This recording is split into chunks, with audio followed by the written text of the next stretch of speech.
O Senhor esteja convosco. Ele está no meio de nós. Proclamação do Evangelho de Jesus Cristo, segundo Lucas. Glória a vós, Senhor. Naquele tempo, grandes multidões acompanhavam Jesus. Voltando-se, ele lhes disse: se alguém vem a mim, mas não se desapega de seu pai e sua mãe, sua mulher e seus filhos, seus irmãos e suas irmãs, e até sua própria vida, não pode ser meu discípulo. Quem não carrega sua cruz e não caminha atrás de mim, não pode ser o meu discípulo. Com efeito, qual de vós, querendo construir uma torre, não se senta primeiro e calcula os gastos para ver se tem o suficiente para terminar? Caso contrário, ele vai lançar o alicerce e não será capaz de acabar. E todos os que virem isto começarão a caçoar, dizendo: este homem começou a construir e não foi capaz de acabar. Ou ainda, qual rei que ao sair para guerrear com outro, não se senta primeiro e examina bem se com 10.000 homens poderá enfrentar o outro que marcha contra ele com 20.000? Se ele vê que não pode, enquanto o outro rei ainda está longe, envia mensageiros para negociar as condições de paz. Do mesmo modo, portanto, qualquer um de vós, se não renunciar a tudo o que tem, não pode ser meu discípulo. Palavra da salvação. Glória a vós, Senhor.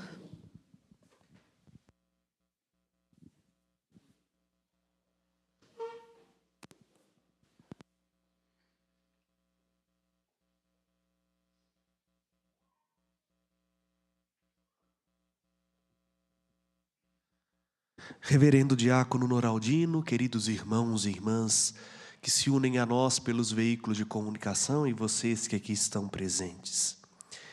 Nesse 23º domingo do tempo comum, uma cena interessante, e permita-me contextualizar o Evangelho de hoje para que nós possamos entender com profundidade o que ele tem a nos dizer. Estamos no ano C. O que significa isso? Estamos lendo aos domingos o evangelista Lucas.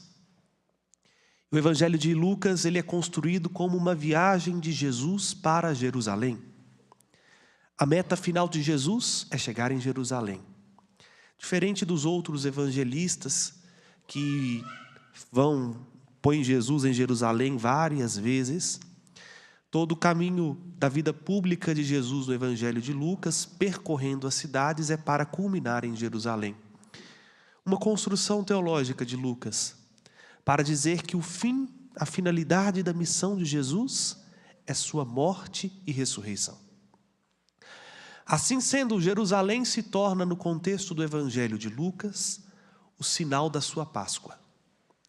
Quando Jesus, no capítulo 9, toma a decisão de ir firmemente para Jerusalém, é como se ele estivesse tomando a decisão irredutível de morrer pela salvação da humanidade. Bom, e aí o Evangelho nos situa. Grandes multidões acompanhavam Jesus. E a primeira pergunta que o padre faz, e que nós precisamos fazer ao ler esse texto, é: acompanhavam para onde? Não é? Porque se a gente segue alguém, minimamente que a gente precisa saber é para onde essa pessoa está indo. Senão a gente amaria vai com as outras, né? É igual muita gente vê 3 pessoas atrás, enfia o quarto achando que é fila, né? Já gosta de uma fila, não sabe para que é, mas se é fila vai ganhar alguma coisa no final. Se segue alguém, nós precisamos saber onde isso vai dar. E permita-me abrir um parênteses, por causa do contexto político, social que estamos vivendo no nosso país. Se nós nos predispomos a seguir o candidato A, B, C ou D, ou seguir alguém, seja no Instagram ou nas redes sociais, nós precisamos ter clareza de onde queremos chegar com isso. Caso contrário, vamos ser massa de manobra. E vamos ser mais um para fazer número. E ao pouco veremos a nossa liberdade sendo roubada. Porque não mais somos autônomos, pelo contrário, somos conduzidos como que uma marionete em favor de interesses de meia dúzia de pessoas. Fecha parênteses. E aí quando Jesus vê que tinha uma multidão o seguindo, ele deve ter pensado assim, esse povo não entendeu para onde eu estou indo. E realmente a pergunta que hoje nós precisamos fazer é se nós entendemos o porquê somos cristãos. Porque ser cristão, meus irmãos e irmãs, é seguir no rumo da cruz. É fazer a mesma experiência que o nosso Mestre e Senhor fez, de entrar na morte, mas na confiança absoluta nele de que com ele viveremos. É estar disposto a tudo perder. Honra, reputação, fama, saúde, bens, família. E é por isso que Jesus volta-se. Desculpa-me, o padre hoje está muito exegético, mas eu vou voltar a um outro detalhe do Evangelho de Lucas. Esse verbo voltar-se no Evangelho de Lucas é dirigido simplesmente a Jesus. Só Jesus se volta. Porque o verbo grego que é usado e que nós traduzimos aqui como voltar, não é simplesmente o ato de virar para o sentido oposto, mas é mover-se de compaixão. É no mesmo sentido na língua portuguesa quando eu digo que eu voltei-me para os pobres, ou seja, eu me movi de compaixão na direção dos pobres. Vejam, Jesus tem uma firme decisão, chegar em Jerusalém, mas o seu coração se move de compaixão porque vê uma multidão atrás dele. E justamente, olha que interessante, a compaixão faz com que Jesus apresente o povo aquilo que o povo não quer ouvir. Ter compaixão das pessoas não é simplesmente passar a mão na cabeça delas, concordando com tudo aquilo que elas fazem. Ter compaixão das pessoas é devolver-lhes a autonomia de decidir na verdade. E Jesus apresenta a verdade. Qual que é a verdade que Jesus traz à tona para a multidão? Olha, se vocês querem ser meu discípulo, e aí eles apresentam as exigências do cristão. Bom, meus irmãos e irmãs, precisamos sinceramente nos perguntar, se estamos seguindo Jesus porque recebemos dele benefícios ou porque estamos dispostos a estar com ele até o fim? Sabe por quê? Porque seguir Jesus é construir uma vida nova e combater um bom combate. Por isso as duas metáforas que ele usa no Evangelho é da construção e da luta.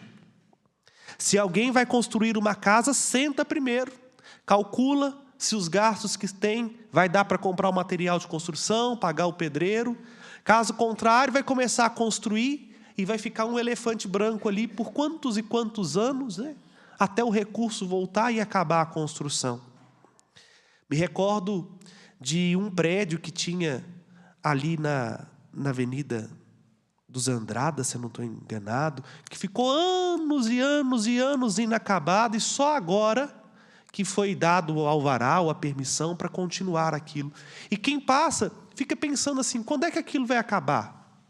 Quando é que isso vai ter seu fim? Então, se não vai acabar nunca, por que não joga no chão? Bom, aqui a gente pode falar com sinceridade da construção espiritual que é a nossa vida. Não adianta seguir Jesus para no meio do caminho a gente abandonar a obra que começou a ser feita em nós. É por isso que a gente reza com um salmo todo dia. Completai em mim a obra começada. Nós precisamos pedir a Deus que Ele leve à perfeição, que Ele leve à conclusão aquilo que Ele começou em nós. A obra da salvação, a obra da santidade. Mas Deus não nos trata como marionete, isso depende de nós. E se nós não estamos dispostos a calcular aquilo que nós precisamos, abrir mão, para chegar na nossa meta, nós vamos parar no meio do caminho. Quantas pessoas começaram muito bem na vida de fé? Quantas pessoas já ocuparam lugares importantes na igreja? Quantas pessoas já deram a própria vida para a salvação dos outros? Mas, num dado momento, o apego à família, o apego aos bens materiais, o apego a um cargo, o apego a qualquer outra coisa fez com que parasse, inclusive o apego a si mesmo. E aí não é mais capaz de levar adiante a obra que começou e segue aquela ruína abandonada. Porque também aquilo que é o apego não sacia o interior. É por isso que Jesus diz claramente para a multidão: se vocês estão vindo atrás de mim, mas se não desapega de seu pai, sua mãe, sua mulher, seus filhos, seus irmãos, suas irmãs e até de sua própria vida, não pode ser meu discípulo. Aqui Jesus não está mandando a gente abrir mão de coisa ruim. Entendam isso. Jesus não está falando para a gente renunciar ao pecado. Isso já está subentendido. E para ser cristão, só para não pecar, não basta. O cristão não pode ter outra pessoa no seu coração. O cristão não pode colocar outra coisa no lugar de Jesus. Caso contrário, nós já não somos mais discípulos do Cristo, porque não vamos terminar na cruz para fazer a experiência da ressurreição. Vamos terminar nos nossos caprichos. Muitos trocaram Jesus por um partido político. Muitos trocaram Jesus por um famoso aí, por um ídolo. Muitos trocaram Jesus pelos próprios desejos, ainda que legítimos. E isso não vai dar o combustível necessário para chegar onde nós precisamos. E aí Jesus apresenta ainda: não basta desapegar, é necessário carregar a cruz. Quem não carrega a sua cruz e não caminha atrás de mim, não pode ser meu discípulo. O que é a cruz, meus irmãos? A gente tem uma ideia equivocada de cruz, né? A cruz é o brinde que vem no pacote, vamos dizer assim. Uma vez que a gente escolhe Jesus, aquilo que vem no contexto é a nossa cruz, não necessariamente aquilo que nos faz sofrer. Pode até ser um sofrimento, uma dificuldade, uma enfermidade, pode ser, mas não necessariamente. A cruz é aquilo que não veio deliberadamente com a minha escolha. Exemplo, escolhi ser padre, dediquei-me aos estudos para ser padre, e a cruz minha de ser padre está no Santuário Basílica Nossa Senhora da Piedade.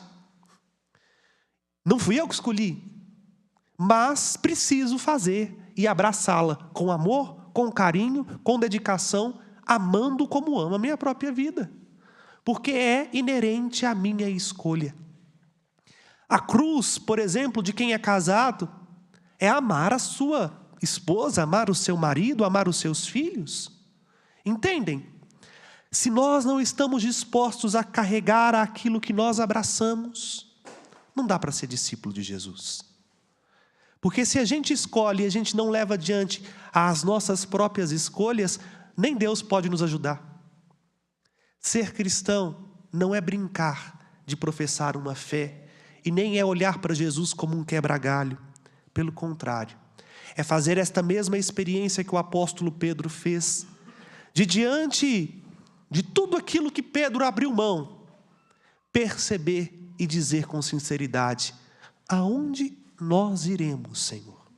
Só Tu tens aquilo que nós precisamos, palavra de vida eterna. Que hoje, meus irmãos e irmãs, nós possamos recalcular o que nós precisamos investir, seja de tempo, seja de disposição, seja de recurso, para seguir Jesus, e ao mesmo tempo perceber o que nós precisamos desapegar, para que nós possamos continuar caminhando com Ele, para onde Ele for, seja pela cruz, a caminho da ressurreição, mas seja também pelos prados e campinas verdejantes.